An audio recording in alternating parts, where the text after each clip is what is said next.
Bienvenidos y bienvenidas a esta exploración culinaria. Hoy vamos a meternos de lleno en la cocina. Eso es. Vamos a ver qué hacemos con los alimentos, antes y durante la cocción. Exacto. Un mundo fascinante. Y la idea es, entender el porqué de las cosas. Claro, no solo seguir recetas, sino saber qué pasa realmente. ¿Por qué lavamos esto y no aquello? ¿Por qué asar en vez de freír? ¿Cómo afecta todo al final? Al sabor, la textura, a los nutrientes, a todo. Pues vamos a ello. Empecemos por el principio, ¿no? Antes de encender ningún fuego. ¿Qué operaciones hacemos? Pues las operaciones a temperatura ambiente. Esas cosas que hacemos casi sin pensar. Seleccionar, limpiar, cortar, mezclar, supongo, para quitar lo que no vale, ajustar tamaños. Exacto. Preparar el alimento. Y ojo, que varía mucho. Empecemos, si quieres, por la carne. Venga, la carne. Ternera, cordero, cerdo. Pues lo típico. Quitar huesos, la grasa visible, algún nervio, y luego filetear, trocear. Lo normal. Sí. Pero aquí, un detalle importante, que a veces se pasa por alto. Nunca lavarla. Ostras, no lavarla. Yo siempre he pensado que era más higiénico, ¿sabes? Quitarle cualquier cosilla. Es una idea muy extendida, sí, pero es contraproducente. El agua se lleva proteínas solubles, ¿Ah, sí? sobre todo el colágeno. Y el colágeno, al cocinarse, se convierte en gelatina. Eso es lo que da la jugosidad. Anda. O sea que si la lavas... Pues eso, que parte de la jugosidad se va por el fregadero, literalmente. Pierde potencial. Entendido. Carne roja o cerdo, mejor no mojarla. ¿Y con las aves? ¿Pollo, pavo? Igual, ahí cambia la cosa. Las aves y la caza de pluma pueden tener, más carga microbiana en la superficie. En la piel, sobre todo. Vale. Por eso aquí sí se recomienda un paso previo. Escaldarlas. ¿Qué es exactamente? Sumergirlas muy brevemente, unos segundos, en agua hirviendo. Ayuda a limpiar esa superficie y a reducir bacterias. Ah, vale. Y después de ese escaldado rápido, entonces sí, se limpian bien, se quitan restos de plumas, vísceras si quedan, y se aclaran bajo el grifo con agua fría. O sea, aves sí se lavan, pero tras un escaldado. Has mencionado la caza también. Algo particular. Sí, la caza, sea mayor o menor, tiene un paso crucial antes de nada. Desangrarla muy bien. Desangrar. Fundamental. La sangre tiene hierro, Fe2+, que se oxida enseguida a F3+. Eso da sabor rancio y acelera la putrefacción. Vaya. Luego, al quitar la piel, o sea, desollar, y las vísceras, hay que tener muchísimo cuidado. No mezclar cuchillos entre piezas para evitar contaminación cruzada. Claro. Y, sobre todo, no romper los intestinos al sacar las vísceras, para no contaminar la carne con materia fecal. Delicado. Y, como la ternera, después de todo eso tampoco se lava, para conservar el colágeno. La higiene se basa en la manipulación cuidadosa. Qué curioso. ¿Cómo cambia la lógica? ¿Todo por la jugosidad o la seguridad? Muy bien. Y si pasamos al pescado, ¿se parece a la carne o a las aves? El pescado es otro cantar. Aquí sí que toca limpiar bien por fuera. Piensa en peces planos, como el lenguado, o redondos, como la merluza. Vale. Primero, cortar aletas, dorsal, anal, pectorales. Luego, las escamas. Y ojo, mejor con un descamador que con cuchillo, para no magullar la carne. Y siempre en sentido contrario, de cola a cabeza. Entendido. Descamador. Y tiras con cuidado. ¿Y luego? Pues los planos, como el lenguado, se suelen filetear. Los redondos, como la merluza, pues a menudo van en rodajas. ¿Y los bichos tipo calamar, pulpo, moluscos, cefalópodos? Si son grandes, sí. Quitar vísceras, ojos, la piel exterior. Si son pequeños, chipirones, por ejemplo, a veces la piel se deja. Da sabor y textura al cocinarlos. Vale, vale. Nos queda el mundo vegetal. Hortalizas y verduras. Aquí no hay debate, ¿no? A lavar sí o sí. Aquí sí. Lavar es imprescindible. Primero, quitar partes pochas, tierra, tallos duros, lo que no sirve. Luego, lavar y desinfectar. ¿Cómo es mejor? ¿Chorro de agua? El chorro de agua fría funciona, claro, pero gasta bastante. Y si te pasas, puedes perder nutrientes hidrosolubles. ¿Alternativa? Una buena es sumergirlas un ratito en agua con 1 o 2 gotas de lejía apta para alimentos. Pero, importantísimo, enjuagar muy, muy bien después, que no quede ni rastro. Muy bien aclarado. Y hay que ser rápidos en todo el proceso para minimizar esa pérdida de vitaminas. Ah, y un truco útil.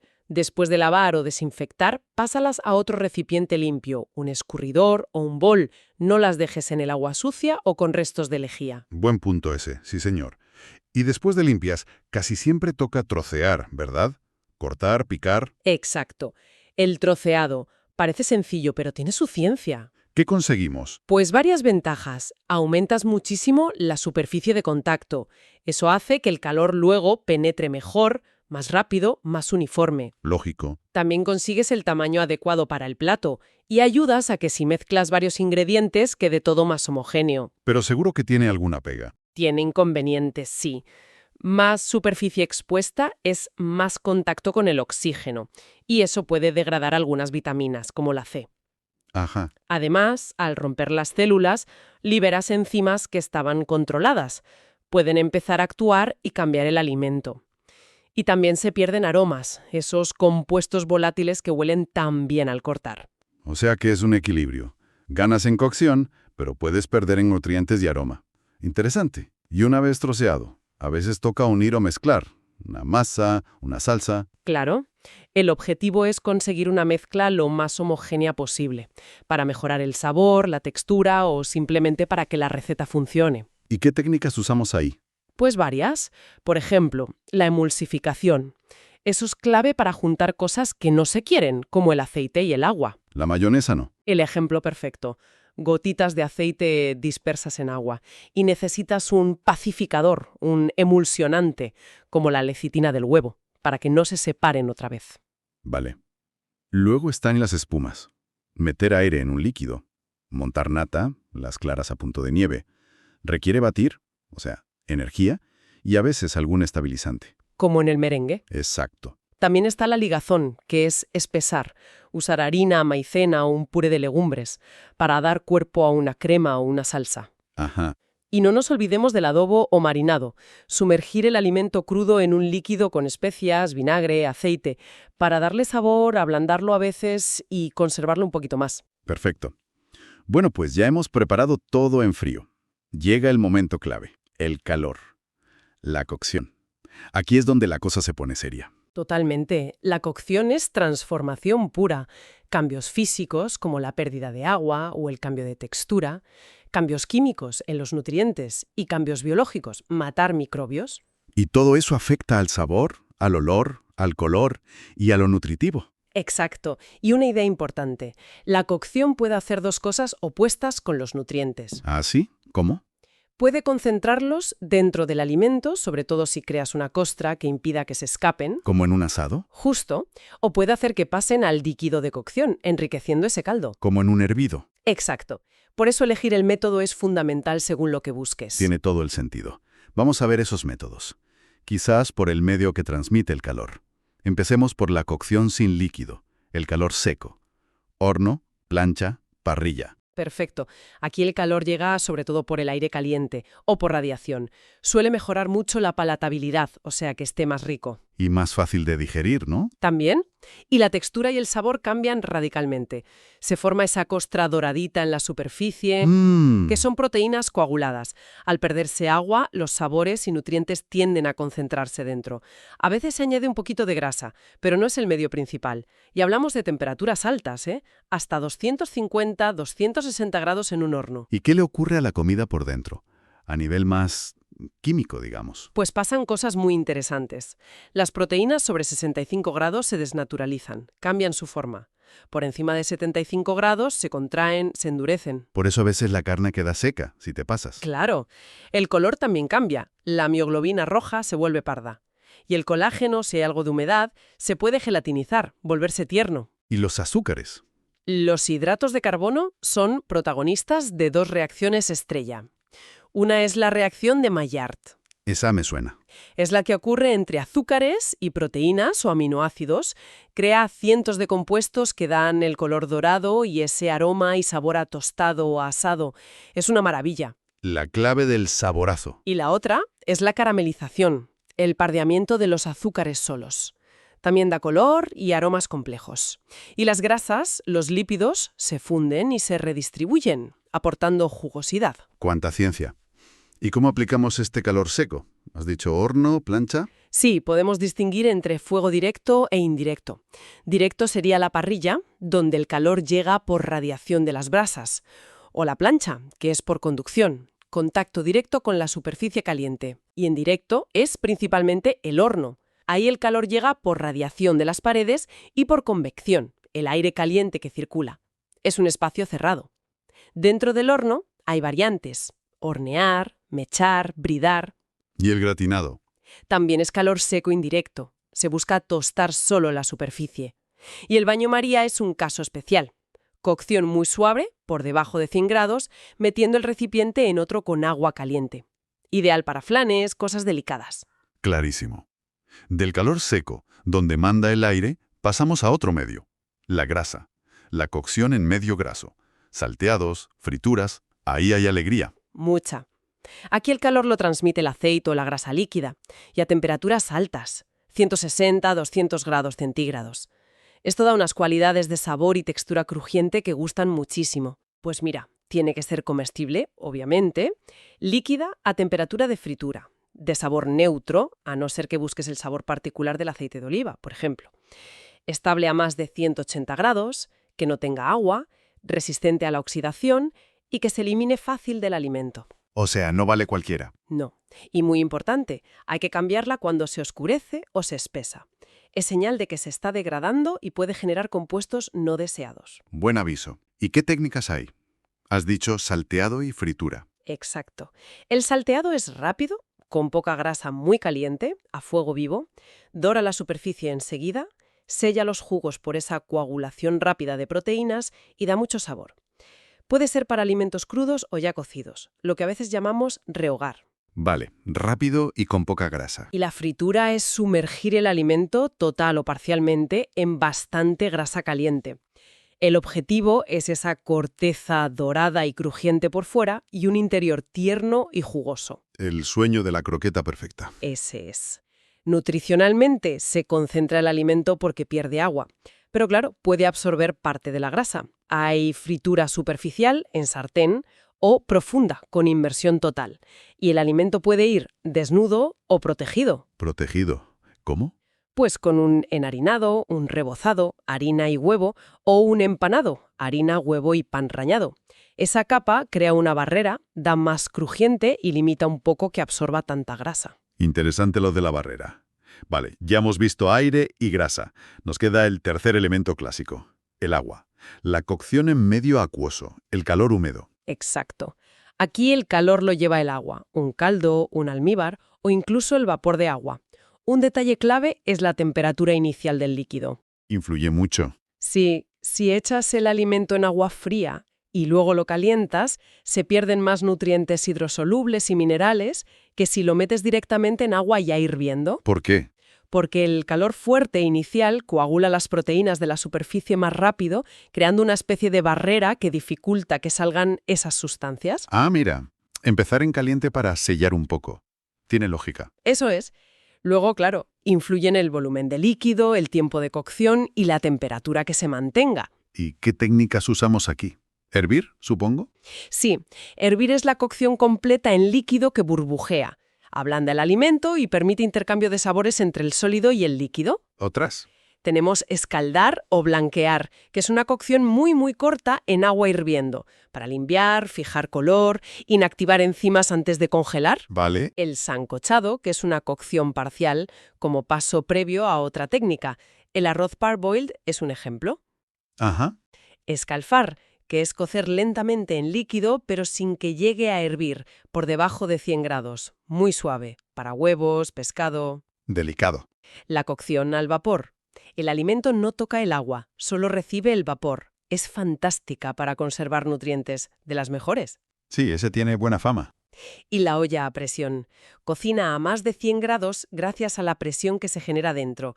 Acorta muchísimo los tiempos y por eso mismo suele conservar bastante bien los nutrientes. El vapor y la olla a presión parecen buenas opciones para conservar nutrientes, pero a veces mezclamos agua y grasa, ¿no? La cocción mixta. Efectivamente, aquí entran en juego ambos medios. Puede ser grasa y agua añadidas o las que suelta el propio alimento o su guarnición. Suena a guisos, estofados. Exacto, son las técnicas principales. El estofado. Es un término un poco general para una cocción lenta, en recipiente tapado, con algo de grasa y líquido. El alimento y el jugo se sirven juntos. Se hace a fuego suave, se cocina en sus propios vapores. ¡Qué rico suena! El braseado. Es parecido, pero a menudo la pieza de carne o ave se cocina sobre una cama de hortalizas aromáticas, en una cazuela especial llamada brasera. No está totalmente sumergida, se dora un poco y coge mucho sabor de la base. Vale. Y los guisos. Aquí normalmente se doran primero los trozos de carne o pescado y luego se cuecen lentamente, cubiertos con un líquido o una salsa. El dorado inicial, o la maillard, ya aporta mucho sabor. Estofados, braseados, guisos. La cocina de chup chup de toda la vida, con mucho sabor. Y ya para ir acabando, la cocina no para, siempre hay cosas nuevas. Hablemos de técnicas de cocción especiales o más modernas. Sí, la tecnología ha entrado fuerte en la cocina. Dos ejemplos muy claros son la cocción al vacío y el microondas. El vacío, el sous vide, ¿no? Suena muy pro. Lo es, aunque ya está bastante extendido. La idea es meter el alimento con sus condimentos en una bolsa de plástico especial. Se le quita todo el aire, se sella herméticamente ¿Y luego? y luego se cocina sumergiendo esa bolsa en un baño de agua a una temperatura muy, muy precisa y constante. Suele ser más baja que en cocciones normales, pero durante más tiempo. ¿Y qué se consigue? Una cocción increíblemente uniforme, de borde a centro.